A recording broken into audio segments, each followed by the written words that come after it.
everybody, and happy Saturday. Welcome to Wealth by Design Real Estate Investing. We've got a really good about information for you today. Look, I want to ask you a question, and then I want you to think about this question in terms of what you're doing in real estate and maybe what you're looking at doing in the future in real estate. What is the one thing or the one outcome or the one objective that you're looking to accomplish by investing in real estate? And this is aside and separate and apart from investing in a home. This is really about talking about investment real estate. Could be a rental property, could be a property that you're going to buy and flip. And so what you're trying to do here is you're trying to narrow down and figure out what's that one outcome or that one objective that's driving the desire into the real estate market as an investor. So that question, what is your outcome or what is your objective, is important because it really serves as a catalyst to guide the process and making sure you have the ability to measure economic or financial performance on your investment. This is kind of cool because it's not that complicated. It's actually pretty easy. But this is where a lot of investors make the mistake and really either don't do the research, don't do their homework, or they change their mind in the middle of the deal about what the deal's outcome or objective is going to be. So I want to go over 5 points. These are really critical in successful real estate investing in terms of what your outcome or what your objective is. The first is, what is the purpose? In other words, are you going to flip the property? Are you going to hold the property? If you're going to hold the property, is it a long-term or short-term hold? Long-term hold is 3 or more years. Short-term hold is less than 3 years, up to 3 years. You really have to understand and know why in your financial model and maybe even in your tax model, this holding period and this holding objective is critical in terms of financial performance, return on investment, and internal return on investment.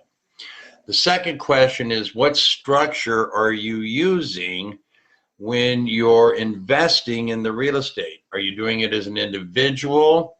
What financial model do you have? Are you setting it through maybe an LLC? These are important because all of these are going to drive the outcomes of your financial model, and to some degree they're going to have a big impact on your tax modeling. And so you really have to know what that structure is or how you plan in investing in real estate and what kind of structure, financial structure or financial modeling that you're going to do, because that's going to guide a lot of that return on investment. The next thing in the 5 items is, what is the team that you've assembled? And this is where I think a lot of investors probably fall short at really understanding why it's important to have a team. What I'm talking about is, are you working with a loan broker? Are you working with a real estate agent or broker? Are you working with an insurance person? Are you working with a title company? Are you working with an escrow company? Are you working with an architect? Are you working with a licensed contractor as a consultant? Are you working with an interior designer? All of these things that I'm mentioning, all of these people should formulate the basis of your team, because they're going to have important information. They're going to be able to guide you in some of those decisions, particularly whatever the end game is for this property that you're about ready to invest in. The next thing that we want to ask is, what is the return on investment, the ROI, that is our target outcome? And what is the IROI, the internal return on investment? And you've got to look at this in 2 different ways, pre-tax and post-tax. Whatever you're doing, you should have a number that is both pre-tax and post-tax on the return on investment that is non-negotiable.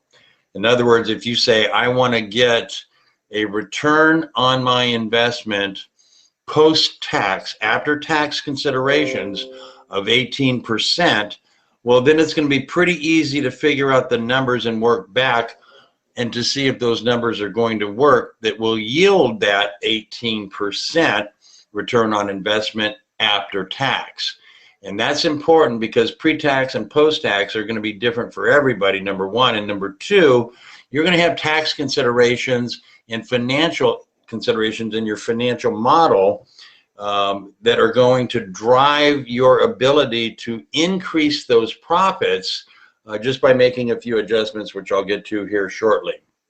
And then the last thing on the checklist of 5 things that real estate investors, I mean, I work with clients that have been doing this for 25, 30, 20 years, and I can tell you, they run it like a business. They're not emotionally, they don't fall in love with a piece of real estate. It's strictly economics and financial modeling. And if you understood how that part works, you're going to look at real estate in a very different light. You're putting your capital at risk, you're going into the market, and you're acquiring a property. It's a big investment. And if we don't run it like a business, then the chances are we're going to allow emotions to take over, and then that's when we start going down and losing that return on our investment, or maybe putting more risk on our capital than is necessary. So your exit strategy to that property is critical. If you're going to sell it, then what does that look like? You can build your financial model that can forecast. We've got some of those tools that we'll be putting up for the group to use in the files section. I've spent a long time developing these spreadsheets and these tools that help guide clients that I work with. I'm going to give these for you to use, work with your person, but understand that the mechanics of the process gives you information, and that information, once organized into data, can help you really guide the process of safely investing and reducing that risk that would otherwise be there. If you're going to 1031, that's a tax deferred exchange, not tax free. It's tax deferred. That means you're going to put off your taxes till some future date. That's a little bit more sophisticated, and I always caution. I've done a couple of those back in the day. I did a lot of those tax and financial modeling for clients, and I can tell you that for the most part, 1031 works today like it's worked for the last 30 years. What's different today is the economics that drive the decision in terms of estate planning and legacy planning. And so 1031s might be more appealing today for other considerations given some of those changes in the estate and trust areas. Also, if you're going to keep the property long-term for income, you've got to understand why there's a 3, 5, 7, and 10-year rule in investing in real estate. This 3, 5, 7, and 10-year rule I'll talk about on another presentation, but let me just give you the short story.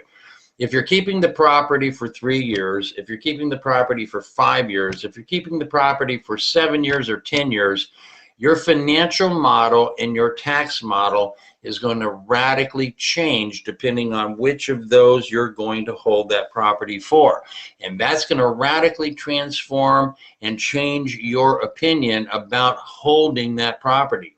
The longer that you hold it, the more that you lose in tax modeling benefits to harvest, but the more you also gain in equity depending on whatever that equilibrium is. There's a formula that will tell you what that equilibrium is, and it will zone in, and you might think, well, I'm going to hold it for 3 years, but then the modeling will show you that, you know, if you held it for 5 years, 2 more years, you increase your profits another 40%, and that's after tax. So, I mean, it's like, those are the kinds of decisions that sophisticated investors I've worked with for many years, that's what they do, and that's how we help them create their financial and their tax modeling, working with their financial advisors and other folks that they're working with.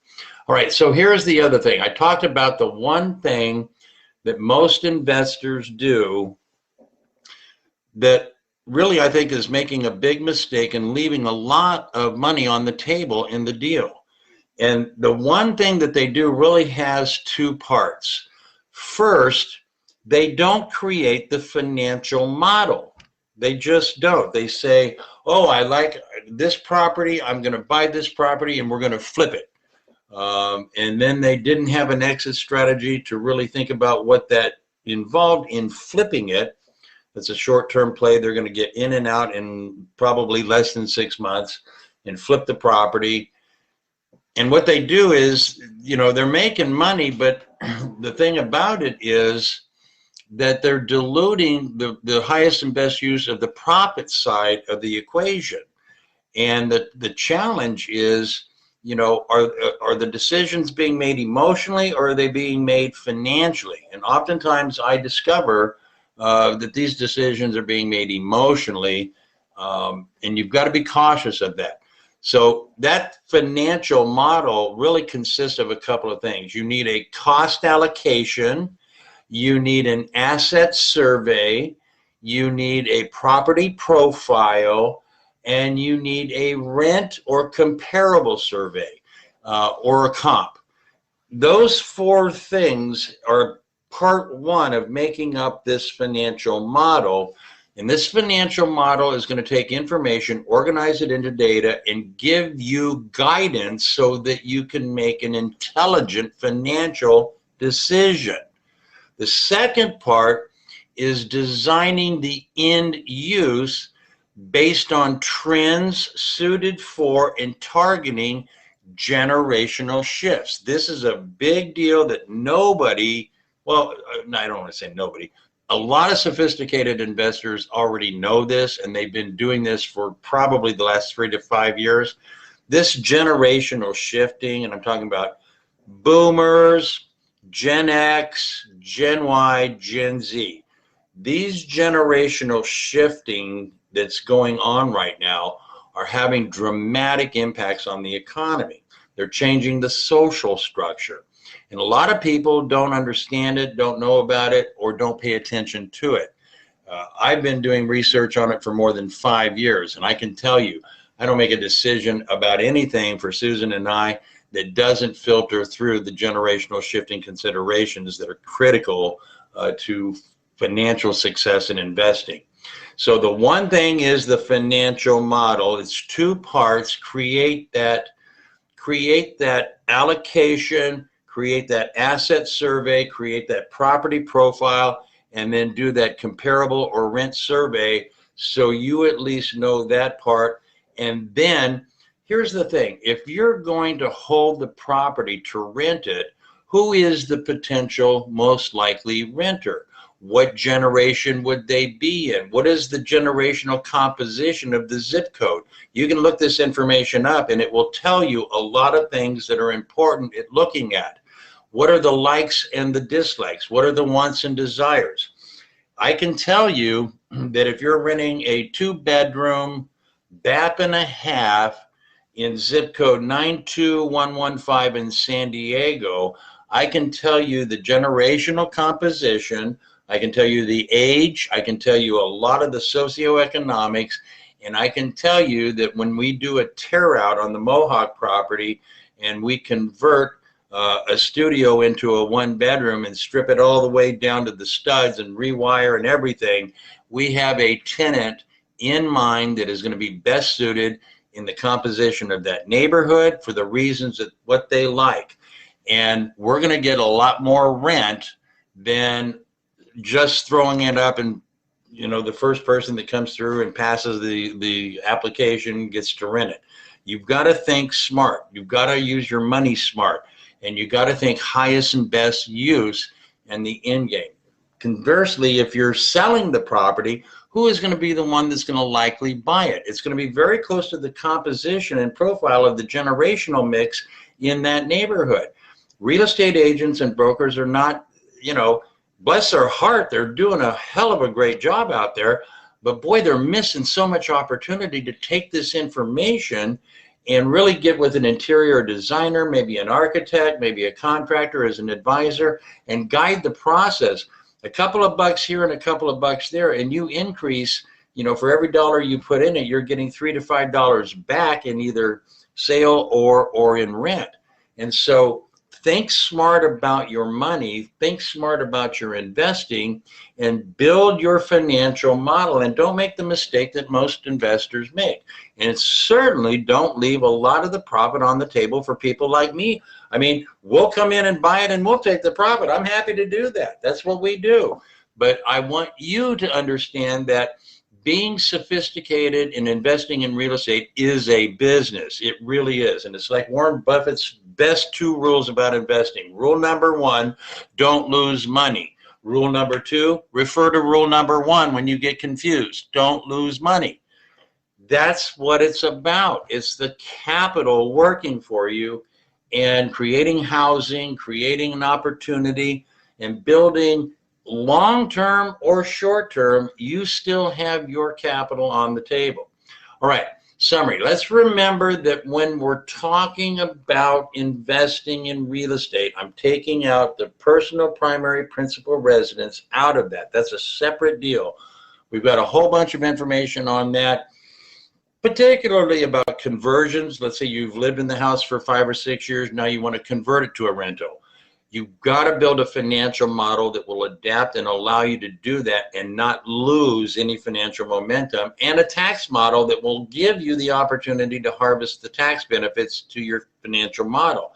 If you don't do that, you're going to dilute your return, you're going to dilute your upside, and you're going to have, in some cases, you can have an unpleasant tax surprise. So you don't want to do that by any means. And if you've got a tax advisor and they're not familiar with that or confused, hit us a call and make an appointment, and we'll happily get on the phone and chat with them to help them guide through the process. That's no cost to you because you're a member of the group.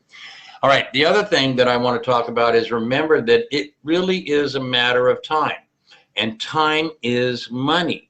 Every minute that you put into that deal has to give you some return on the back end. This is why I say you've almost really got to sit down and look at this as building a business centered around investing in real estate. Taking a principal primary residence and converting it to a rental or adding an ADU, that's a big deal. Does it make financial sense? Well, I get that question a lot because we're working with a lot of people that are doing this ADU gig.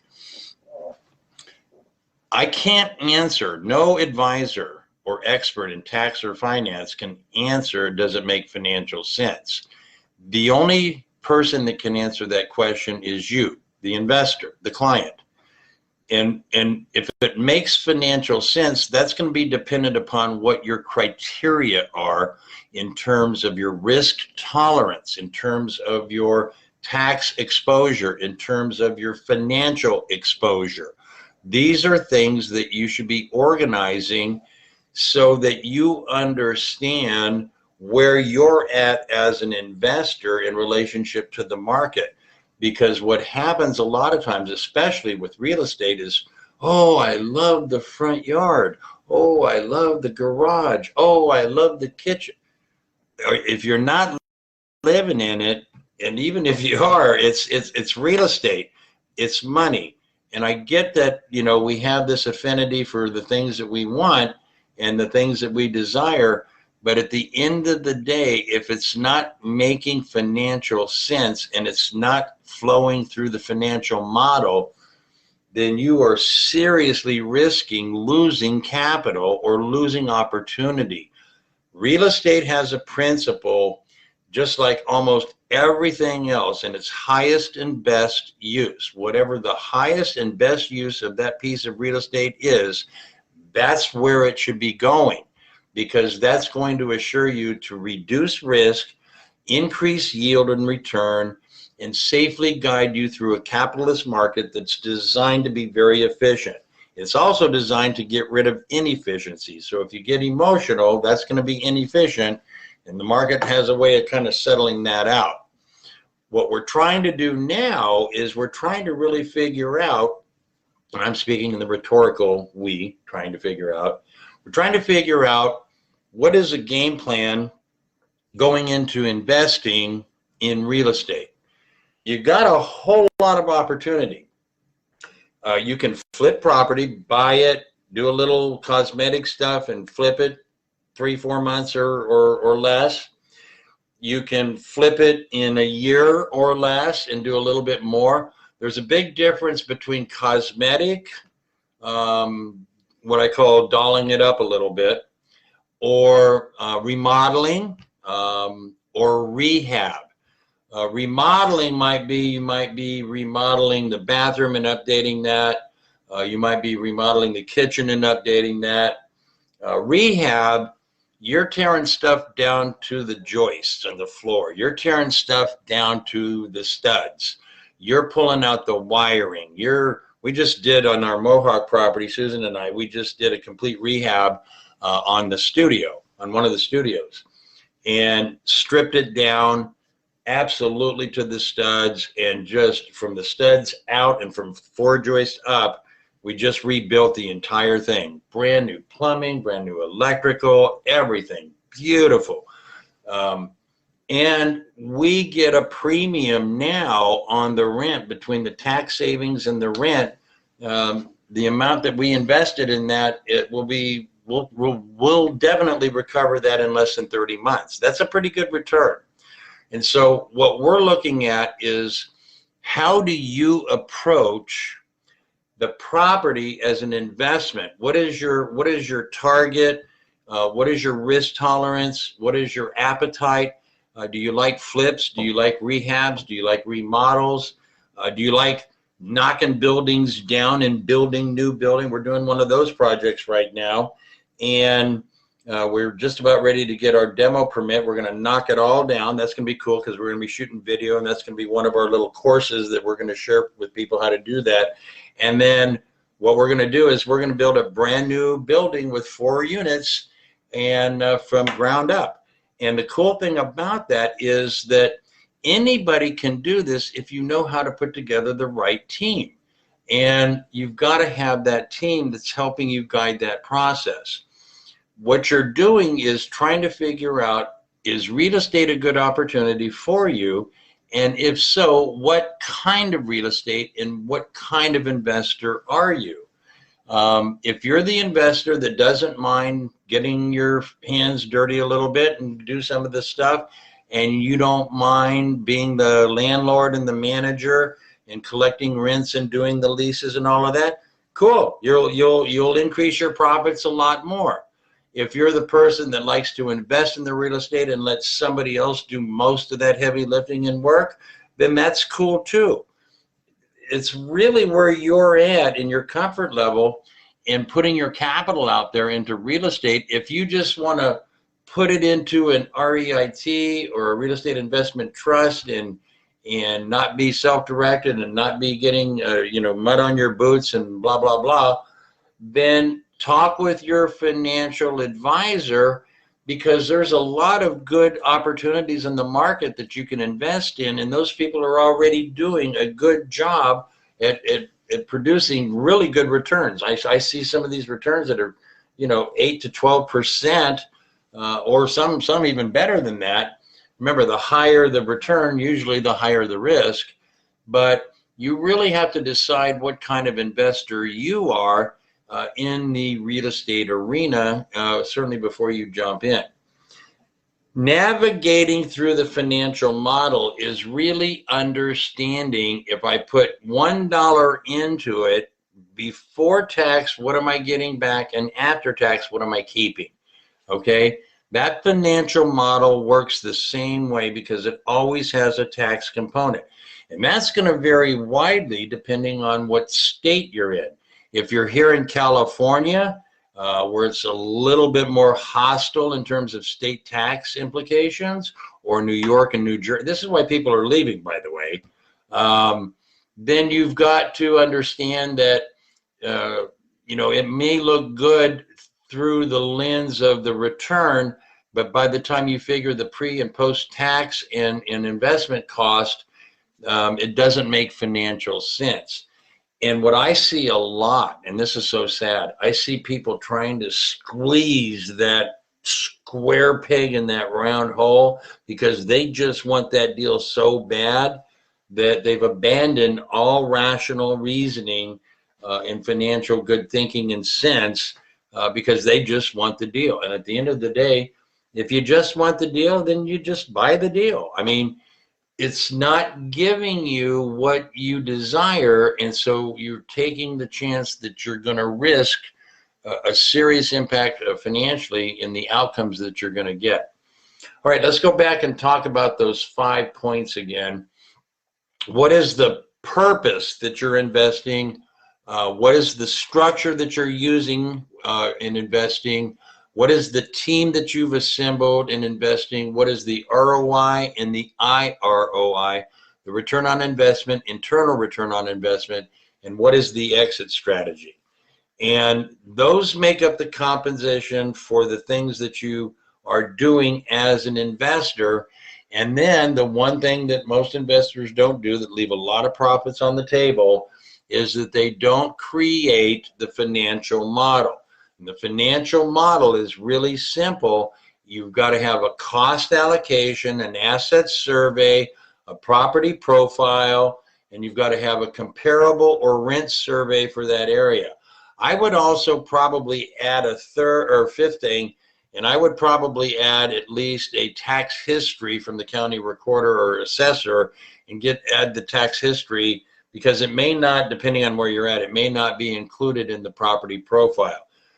Any of the real estate agents that you work with, or brokers or lenders that you work with, can call the title company and get you a property profile in that quick. Doing a cost allocation is a little bit more tricky, and doing an asset survey is a little bit more tricky. We can get you an asset survey for free. You don't have to pay for it. With our relationships, and because you're a member of the group, if you want an asset survey on a property, bam, just let me know and we'll be able to get that for you. In fact, if you have any questions, maybe write this down.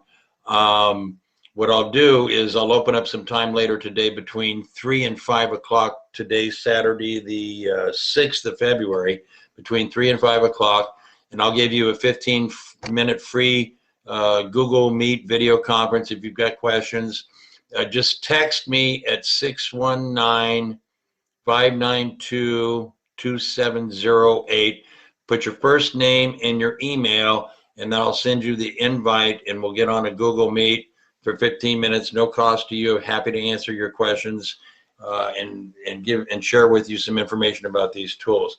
What's really cool about these tools is you're going to start looking at real estate in a different view. You're going to have a different perspective. I often tell people when they say, well, I don't like the way that looks. And then I generally come back, those of you that know me, and I say, well, then change your point of view, change your perspective, look at it a different way. What we're doing in a lot of ways with Wealth by Design is giving you a chance to look at everything from a different perspective. And looking at it from the perspective of an investor is different than looking at it from the perspective of, oh, I love how the kitchen looks. You know, I love how the kitchen looks too, but you know what? On the financial outcome, it ain't working. And we'd actually lose money. So kitchen aside, nope, can't do it. It's really, it should be that simple. Curb appeal. Curb appeal is a big deal, but unless you're renting the curb, I would suggest look at, you know, if you get a good interior designer, decorator that really knows what they're doing, and is, some of the challenges we've had is that a lot of them, and bless their heart, they're great at what they do, but they're still using some of the old school modeling in interior designing and decorating. And they don't understand or haven't taken time to learn this thing about generational shifts and what's going on in the neighborhoods and what's going on in people's likes and dislikes based on age groups. And so what happens is they come in and they get their view